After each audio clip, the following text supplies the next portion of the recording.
Singareni open cast 2 లో మట్టి పిల్లలు కూలి పిట్టర్ కార్మికుడు ఉప్పు వెంకటేశ్వర్లు జనరల్ మజ్దూర్ కార్మికుడు విద్యాసాగర్లు మృతి చెందిన ఘటనలో OCP2 రక్షణ అధికారుల నిర్లక్ష్యమే స్పష్టంగా కనబడుతోందని Singareni collieries employees union CITU రాష్ట్ర ప్రచార కార్యదర్శి మెండే శ్రీనివాస్ RG3 కార్యదర్శి డి కొమరయ్య అన్నారు. గత 3 రోజులుగా వర్షం కారణంగా OCP2 లో మట్టి కుప్పలతో ఎక్కడ ఏమవుతుందో పరిస్థితి తెలియదన్నారు. PhD రోజున కార్మికులతో అత్యంత నిర్లక్ష్యంగా పనిచేయించడం మూలంగా ఈ ప్రమాదం చోటు చేసుకుందని, దీనికి సింగరేణి యాజమాన్యమే పూర్తి బాధ్యత వహించాలని Singareni collieries employees union CITU తరపున డిమాండ్ చేశారు.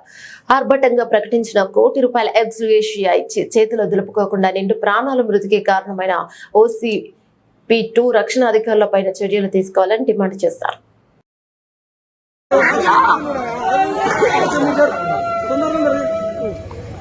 పంపు సెక్షన్కి సంబంధించిన టెక్నీషియన్స్ మజ్దూర్స్ పనిచేస్తున్న క్రమంలో అక్కడ మట్టి కుప్పబడి 2 స్పాట్లో చనిపోవడం జరిగింది.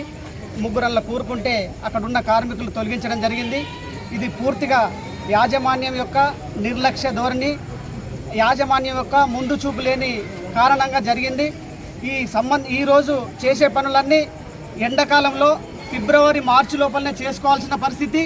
వర్షాకాలం నిండు వర్షాకాలంలో ఇటువంటి కార్యక్రమాలు చేపట్టడం, అది ముందస్తు జాగ్రత్తలు లేకుండా ఎలాంటి జాగ్రత్తలు లేకుండా చేయడం వల్ల ఈరోజు 8 మీటర్ల హైట్ నుండి 5 మీటర్ల వెడల్పైన మట్టి కుప్ప కిందికి కూరడం వల్ల అందులో కూరుకుపోయి నిండు ప్రాణాలు బలిగొన్న యాజమాన్యం ఈరోజు దానికి పూర్తి బాధ్యత వహించాల్సి ఉంటుంది.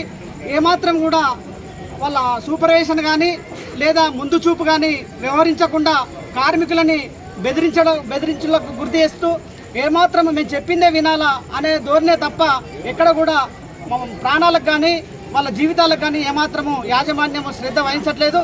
కాబట్టి ఇప్పుడు జరిగిన దానికి పూర్తి బాధ్యత వహిస్తూ వాళ్ళ కుటుంబాలకి ₹1 కోటి ఎక్స్గ్రేషియా, అలాగే అన్ని నిబంధనలకు అనుకూలంగా వ్యవహరించాలని చెప్పేసి సింగరేణి కాలనీస్ ఎంప్లాయీస్ యూనియన్ CITUగా వాళ్ళ కుటుంబాలకి ప్రగాఢ సానుభూతిని తెలియజేస్తున్నాం.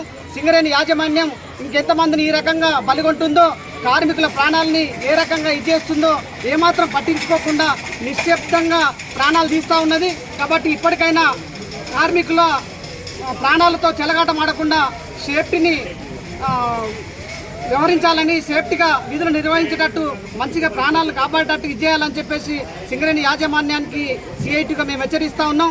ఇప్పటికైనా కార్మికులతో అలాగే కార్మిక కుటుంబాలతోని టెన్షన్లో పెట్టకుండా సరిగా డ్యూటీ చేసుకునేలాగా సంస్థ ఉత్పాదకతే కాకుండా ప్రాణాలతో చెలగాటమాడకుండా ఉత్పత్తికని సాధించవచ్చు, లాభాలను గడించవచ్చు అని చెప్పేసి మేము సూచిస్తూ ఉన్నాం.